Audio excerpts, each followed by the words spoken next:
parle beaucoup de cette dimension stratégique qui te plaît, analyse de données, projection et tout. Pourquoi tu t'es pas tourné vers le conseil? Je crois que tu as fait un stage chez Kearney en plus. Alors, C'était une formation. C'était une formation, ouais. Kearney, c'est un Effectivement. cabinet de conseil. Ok. du coup. Quand je suis arrivée en école de commerce, je me suis dit, bon, bah, je vais faire du conseil ou de la finance. Parcours Classique. assez classique quand on rentre en école de Pourquoi commerce. d'ailleurs? Ça vient d'où? C'est un peu, ce que tout le monde finit par faire. On a l'impression, c'est bien, on te dit que c'est super bien payé, c'est assez Ok. prestigieux.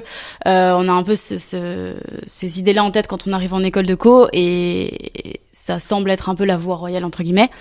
C'est ce que je pensais faire, et en fait, justement, en étant présidente de l'asso de haute couture, donc qui était dans les industries de la mode et du luxe, je me suis rendu compte que vraiment c'est ce que j'aimais, que je voulais pas passer à côté de ça, et je me suis entre guillemets autorisée à faire ce que je voulais. Donc j'ai fait ce premier stage chez Vuitton où pour le coup c'était très marketing et très tourné produit. Et c'est là que je me suis rendu compte qu'effectivement bosser dans cette industrie c'est ce que je voulais, mais qu'il me manquait un petit peu le côté analytique parce que pour le coup c'était très très créatif et hyper intéressant parce que du coup je bossais sur des productions qu'on retrouvait après en magasin 6 mois après, donc hyper impactant et hyper intéressant.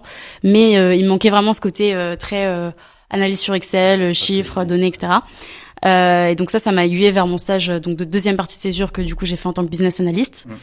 Et voilà, pour moi c'était vraiment important de garder cette partie chiffrée que j'avais en tête et qui me plaisait, mais de faire ça dans une industrie qui me plaît. Conseil, j'y ai pensé, mais c'était trop généraliste. Okay. Et je pense que quand on a une appétence pour une industrie, c'est pas mal aussi de se lancer directement dedans pour voir, peut-être dévalider complètement cet intérêt en se disant en fait c'est pas du tout ce que je veux, c'est quelque chose qui me plaît sur le côté loisir, mais pas du tout quelque chose qui m'intéresse d'un point de vue pro. Là, moi, je me rends compte que c'est ce qui m'intéresse d'un point de vue pro, donc je regrette pas d'avoir fait ce choix-là. Ok, je vais faire le mec chiant. Pourquoi t'es pas allé dans un cabinet de conseil qui ont des spécialités luxe du coup? Il y en a?